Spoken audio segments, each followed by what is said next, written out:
So officially we split about a year and a half, 2 years ago we split, but she lives with me and has, and she still does.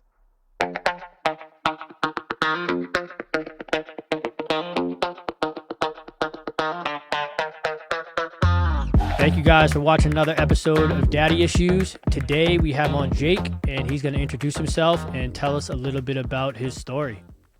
Well, you already introduced me. I'm Jake. And jumping right into it, I'll give you guys the brief. 6-year-old daughter, just not just, I guess, but have been broken up with baby mom for a while. But kind of just solidified that, I guess you could say. I'll start more at the beginning though for the story, and I guess I agreed to come on here to hope it helps someone else, kind of maybe learn from my mistakes or learn from our mistakes in the relationship type thing. But basically met dating mom off of a dating app about 8 years ago. She and I ended off pretty well. We started as more of a friends with benefits type thing. And then we jumped into a relationship a couple months later. From there, I had moved back up here. I was living in a different area. I'm in California. I was living more towards Southern California for a brief time with a buddy of mine. And then, long story short, I had moved back up here, up Northern California again. And we did that for a few months and decided we didn't really like the distance. About that time, we were at about a year dating, roughly. And she decided to move up here with me. About half a year later, well, she's pregnant. Congratulations to me, right?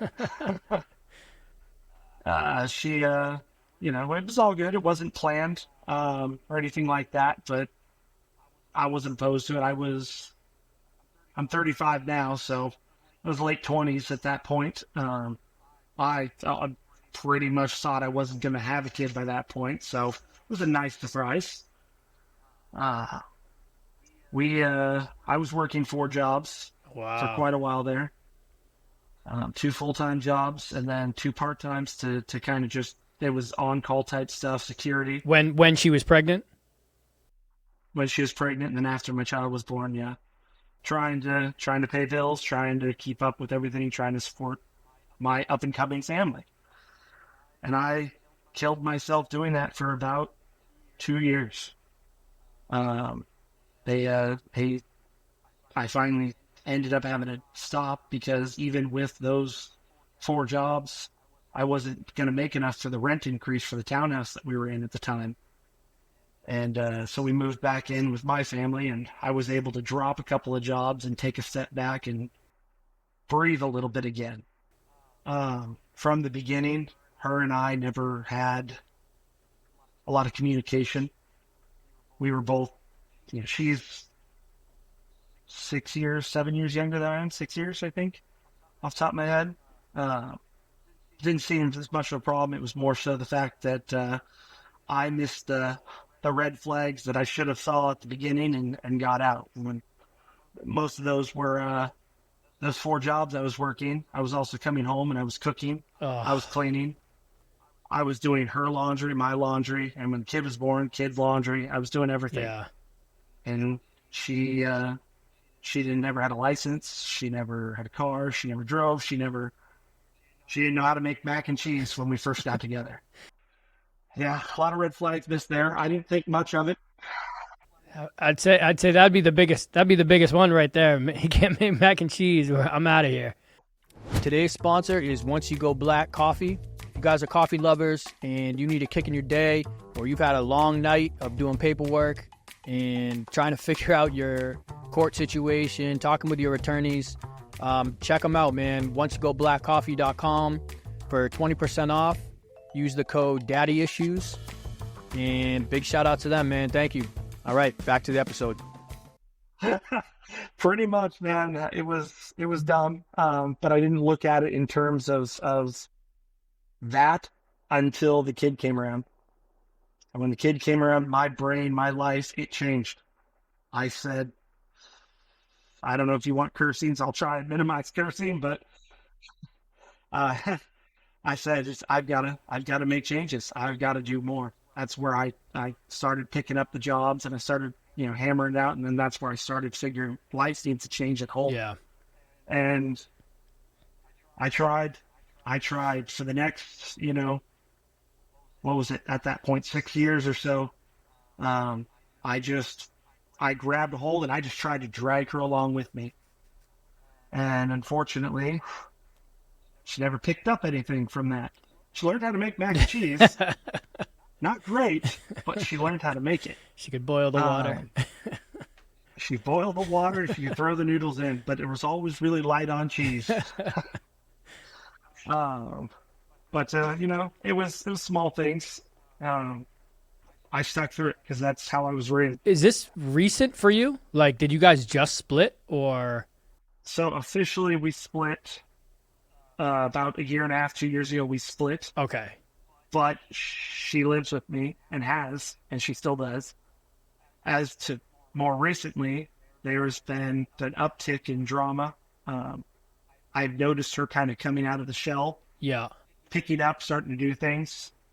Um, and lo and behold, I reach out and I try and have another conversation. We've lived in separate rooms for the last year. Wow. Is that like awkward?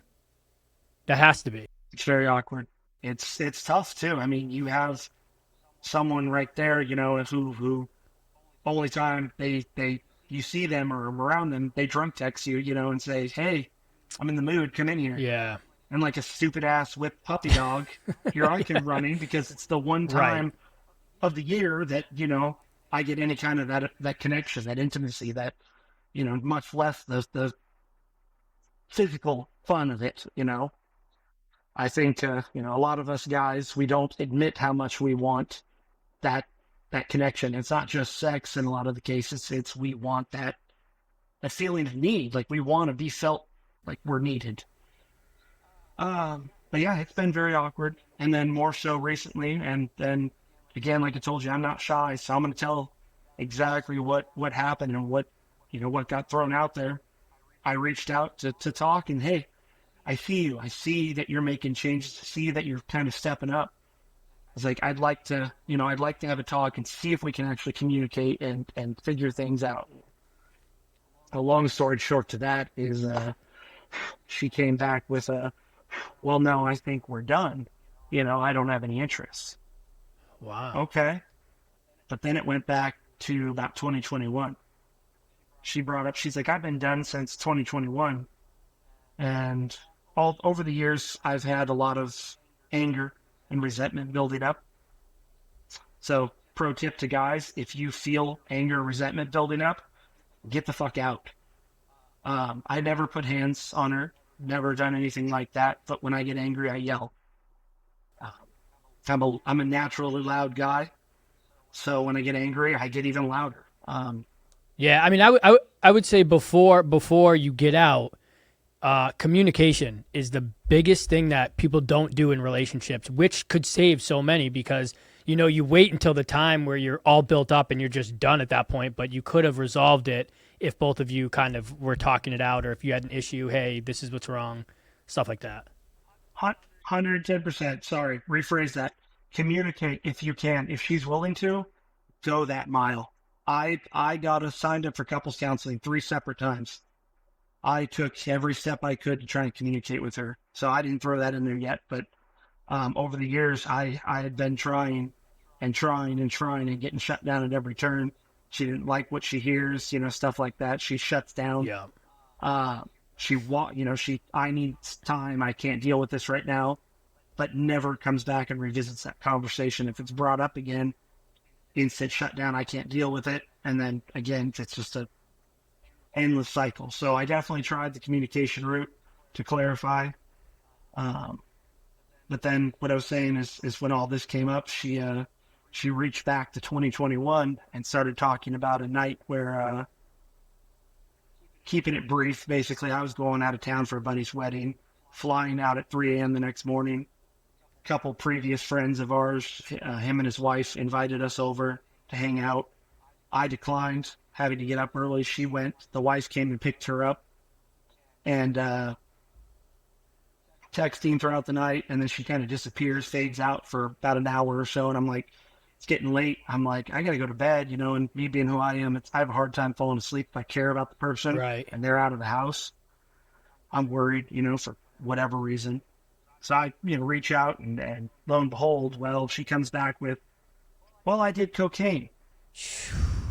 Jesus. And then she pulled his pants off, started giving him a blowjob, and tried to get me to join.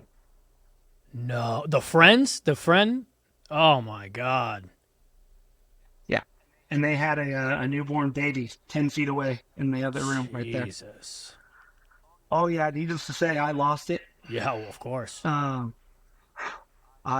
went ballistic. I said, you chose to do cocaine, and they didn't force it. You had your phone the entire time. Right. I was like, she needs to get you home now, because if I come over there, I can't guarantee I'm not going to jail. Like, I'm Right. sorry, but I'm just being honest. Like, I'm gonna go after that guy because he was my friend, and then she was kind of secondary friend, and then he betrayed my trust and did that shit. And Yeah.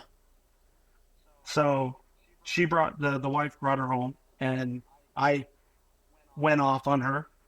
And then we laid there for an hour or so, making sure she wasn't going to OD or have any other adverse effects. I personally never done cocaine, and I don't know much about it, so I was worried. Yeah. Yeah, fast forward, we had some, on my part, anger-fueled sex, and she brought that up. 3 years later, or whatever it's been, she brought that up, saying that I sexually assaulted her that night. Oh, no way. Wow. Yep. Among with other things, saying that I scare her because I yell. And Jesus. that one of the kickers is, and this is for all the guys out there, this is probably shameful to me, but 8 years and she's never gotten off. She says, I've never had great sex. Right. Yeah, I mean, yeah, they all talk shit once they leave the relationship. They all say the same thing. Well, I said, how can we have great sex if you're not willing to communicate? Yeah. If you lay there, if you don't talk to me, if we don't work together. Good sex requires two people working together, not one person just going, ha ha, Right. So it's been years of no intimate connection. We haven't hugged or kissed in probably 5 years. Wow. And are any of you dating now or seeing other people, or do you not know how that's going? Came up, and one of the big kickers in my balls is, she's been texting her ex before me. Yeah. And I just, I happened to pick up on that. One of the things before she said all this stuff about me was, I tried to talk to her. We went on a trip down to Monterey and had a great day out, took the kid to the aquarium, did all, had a great fun day. And then drive home, I happen to see out of the corner of my eyes, she's over there madly texting away and does the slight, tilt. But I'm a big guy. I can see, and I see the dude's name right on top of the screen, and I'm just like, and the kid's in the car. I didn't say anything, but next day I'm like, look, that was how fucking disrespectful to me. Right. Like, and your child, you're out with your family, as you like to say, we're family, and you want to be friends and all that. I was like, but then you are willing to sit there and do that, like. So it came up where she says she wants me to date. She keeps talking about me dating. Right. I don't know. I've been out of the game for how long, but I feel like that's an excuse to try and justify her doing something on that regard. Mm-hmm. I've told her, I was like, no, if we're living together, I'm not okay with it. If you want to date, Yeah. here's the door. Now let me ask you a question. Are you guys splitting rent, or are you paying the rent? So it's my family's house. It's my grandmother's house. She left it to my mother and I when she passed away last year. So she is paying my mother rent. Okay, but she is paying rent. Yeah. Okay. Hey guys, just want to let you know, head on over to patreon.com under Daddy Issues the Truth to help support the podcast and support what we're doing. That's patreon.com under Daddy Issues the Truth. You get a little bit more content over there, stuff that we don't post anywhere else. So If you guys are about it and you want to help support, patreon.com, Daddy Issues the Truth. Thanks, guys. Yeah, she is paying some. She's only paying $500 a month in California. Yeah, I yeah, mean, yeah. she's getting a steal, and she don't realize Yeah, it. she's kind But of like, getting her cake and eating it too. You know what I mean? And getting all the benefits from, from having a relationship or a husband at home without actually, having to do anything, being to talk to you or sexually or anything. But she gets you as a friend. and She can call you to come pick her up. She can hang out. She can do whatever. so no, yes and no. A lot of guys I'm sure that watch this are going to call me a simp and whatnot. But to be clear, I have made it very clear to her that I'm not interested in her dating. If she's doing something, with the kid or something like that, again, reminding you guys, she doesn't drive. Right. So her getting around with the kid is very hit or miss. And I already told her, like hell is my child going to be riding with some random ass dude, Right. you know? So she's very limited on what she can do in that regard. I said, otherwise, if you want to date, leave. If you're out with the kid, like she did have one of her coworkers that I've met, come pick up her and her kid for a party. I said, if you guys drink and you have the kid, you better call me. Yeah. I was like, and I will come pick up the kid. But your friend and you can figure it out. I was like, but if it comes to the kid, that is my number one responsibility and goal at this point. I was like, but other than that, I don't want anything to do with this. We're changing this dynamic. Like there is no support from my end. Like you were not. But that's good. I mean, that's good. You're laying a strict line where you need to draw that line. I have to, because I haven't for the last how many years, and look where it's got me. Like, I live in, and for everyone out there, I'm sure there's a lot of guys who feel it. I live in depression and anger and resentment every fucking day. Yeah. I go to counseling twice a week, trying to just better myself. The one benefit of this all, and we've never been married, thank God. Yeah. The one benefit of this all is that the situation she is in and the lack of things she doesn't do puts me in a very strong position for gaining full custody of my child. Right, if it went down that road. I have, yeah, and I have brought that up. It's been one of obviously the first and primary discussions, and it doesn't sound like she's going to fight me on it, assuming, of course, everything she's put in writing in messages, because I save them all. Yeah. Assuming that she's being honest in those, she's gonna look like I'm gonna have the kid Monday through Friday, and she'll have her on weekends unless otherwise planned. And she says she wants to be amicable in that regard, which, God, I've read so many stories on those dad pages and whatnot, and I can only hope. Like that's my biggest thing. I don't care what she does. It's about that kid, and I don't know. Like it just. Don't stick around in something if you get the gut feeling. Make sure you communicate. If I had done that how many years ago and not sat there like an idiot hoping for something to change when nothing changes, maybe I wouldn't be in the situation I am in. But yeah, it's tough, man, too, to always look back, because I do that too sometimes, and I'm like, damn, if I just had not done this shit, I wouldn't have gone through all this shit. But hindsight 2020. Yeah. Yeah, so I mean that's the summary of it. Bits and bobs in there, but the biggest thing is that, I'm concerned. The things she's thrown out about me that I said earlier about the essay and the I scare her and all that. Yeah. I feel like that was just out of the blue, darts at the wall type thing. Well, like, then she could be setting that up for down the road. You know what I mean? So be careful with that shit. Yeah. I've heard a bunch of dads say stuff like that, and it's like they're kind of laying it out for when it comes time.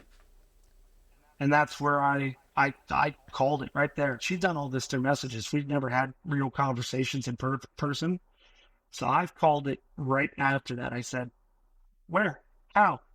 If you've been scared of me for the last 3 years. Why are you still living here? Why are you here? Yeah. Why are you here with the kid? If you were truly scared of me, that kid and you would have been gone. And we'd be going to court. I was like, but the fact of the matter is that I don't know where it's coming from. It's like someone will say is giving her the victim mentality now. Mm-hmm. She's been talking to counselor and some other people that are close to her, and fortunately, a lot of her network are very like-minded in that regard. They like the victim mentality, Yep. and it seems like that's where she shifted to. She don't take responsibility for her actions. Yeah. Like, And it's you were present. Yeah, it's scary. It's to have that, Yep. to have someone say that about you, and like you don't know which way that could go if you go to court, is very, very scary. And it's surprising that someone could even say that about you. You know what I mean? Like someone that you've been with and you've clearly had a relationship with. How can they possibly do that to you? It broke me. Yeah. When she said, I spent the next 2 days laying in bed, bawling my eyes out, and keep in mind, I haven't cried in almost 10 years. Yeah. I couldn't think anything else. I'm like, how could you even? I have been nothing but supportive, Right. and everything that a man, in my opinion, should be. You know, I'm there every day. I'm taking care of anything that needs to be done. You know, I'm working my ass off, trying to bring home a paycheck to support you, support the kid. You know, Yeah. I'm trying to build a better life, and I'm not perfect. Any motherfucker who says they're perfect, they're a liar. Yep. I'm far from it. Far from it. And I admit those faults, but you can only try. You'll lead a horse to water, but you can't make him drink. You can only do your part, right? Yep. And that's one of the hard things I've had to realize, you know, coming to the end of this, is that I can't lead her to it. I can't lead her to the end. I can't change her. I can't help her. Mm-hmm. You got to do it for you. Like, right. I got to do me. Yep. So that's been the hardest thing to realize, because I'll get her done. Like, I'll be there. I will stick through the fire. I will burn to death until I give up. Yep. Sometimes you got to. As sad as it is to say, sometimes you have to, because sometimes people aren't willing to hear it. Yeah. It's been tough. Yeah. So, yeah. Well, damn, man. Well, I appreciate your time, and thank you for sharing your story. And definitely, man, reach out if you ever want to chat or anything. It sucks hearing these, a lot of these dads are getting depressed, and it's hard to see. I went through some bullshit for a long, long time, and I found out that, like, talking about, the whole reason why I started the podcast, talking about it and reaching out to friends and talking with people, it just helped out so much. But anytime, man, you need to chat, just hit me up, and we won't do the podcast. No, yeah. I said the same thing on the dads group. Like, I think we should start like a support chat. I think that would be something that's super awesome. Everyone can mute it out. Yeah. Because I know how notifications are. They could put a mute on it. Check it at their leisure type thing. But hey, there's always going to be someone awake. That'd be really cool. Yeah. Because we're across the U.S. pretty much. I don't know if that group's worldwide or not, but there's going to be a lot of options for people. Yeah, actually, I think it is. Something to look at. Yeah, I've had some people from like Australia and the UK hit me up from there. So yeah. There you go. Something to look at. I mean, that would be just, hey, anyone just need to talk. Yeah. Play some video games. I got PC. I got PlayStation 5. I'm sure there's networking out there. Like, oh yeah, I got some Call of Duty over here. I used to be a number in the top 100 globally on COD with my buddy. That's insane. Not anymore. That was 15 years ago. Wow. Yeah. Yeah. So, man, well, thank you so much for coming on and sharing your story. Yo, I don't want to keep hitting you guys with it, but please come support over on patreon.com under Daddy Issues the Truth. It would mean a lot.